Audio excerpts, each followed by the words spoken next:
This is ridiculous. Our expectations were low, but this is beyond disappointing.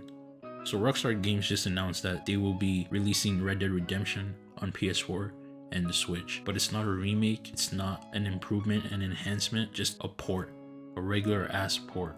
Rockstar Games has got to be the greediest company to ever exist. Also Take-Two, since Take-Two owns Rockstar Games and they're more or less the same thing. Fans have been begging for a Red Dead Redemption 2 patch for 60 FPS for years now.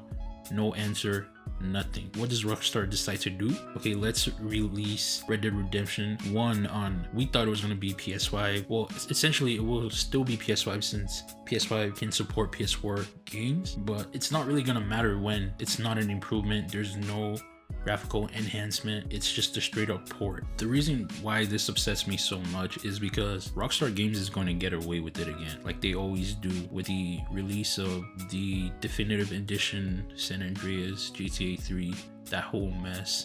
You know, they still made a bunch of money off that, and they're gonna make a bunch of money off this again. For some reason, every time Rockstar Games decides to do something insane like this, they still have fans who go out there and support this nonsense. So supposedly this stupid port is supposed to cost $50, and I don't know.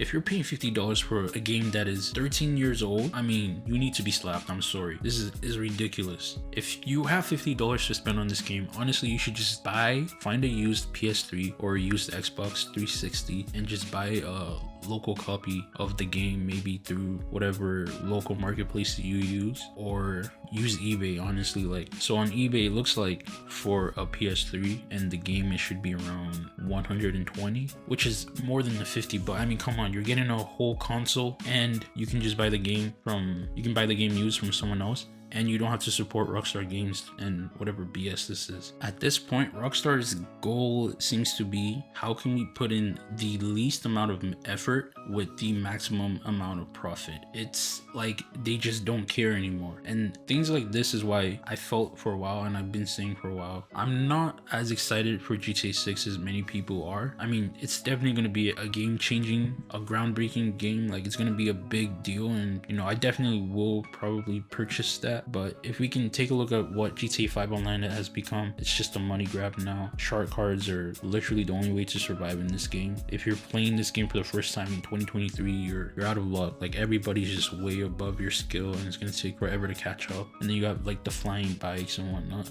If anything Rockstar Games has done in the past 5 years is to show what is to come, I mean, we're not in good hands and there's not much to be excited about. It really wouldn't even cost Rockstar Games much just to release a 60 frames per second patch for Red Dead Redemption 2. But you know, even if they were going to do that, they would slap it behind a $50 charge, or maybe even 80, like some ridiculous price. And honestly, at that price, if you haven't played Red Dead Redemption 2 before, it might be worth it just to, you know, get that. And that's what we've been asking for, you know, to release Red Dead Redemption 1. There's nothing wrong with releasing it on PS4, PS5, Nintendo Switch. I think the issue is it's just a port. I mean, essentially, if you played Red Dead Redemption when it was released in 2010, there's no incentive to purchase it again for $50 for a 50-year-old game. I mean, the video game industry is the only industry where, as things get older, for some reason, like, the prices don't drop as often as they should. Or, you know, that's why I've always said people should, you know, with the PS5, they should get the disc console. I mean, if you're not sharing discs, if you're not buying pre-owned games, you're just gonna spend a lot more money in the long run. If you got the money and it's not a problem to you, I mean, go ahead. But I feel like even if you have the money, it's just a way to show these companies, like, okay, you can't just keep ripping us off, or you have to play the game fair. You have to show your customers we're not just trying to squeeze money out of you every single second. And I don't know, at this point, Rockstar Games does not care about their audience, their players. They do not care. They've shown it time and time again. I mean, our expectations were low, but holy.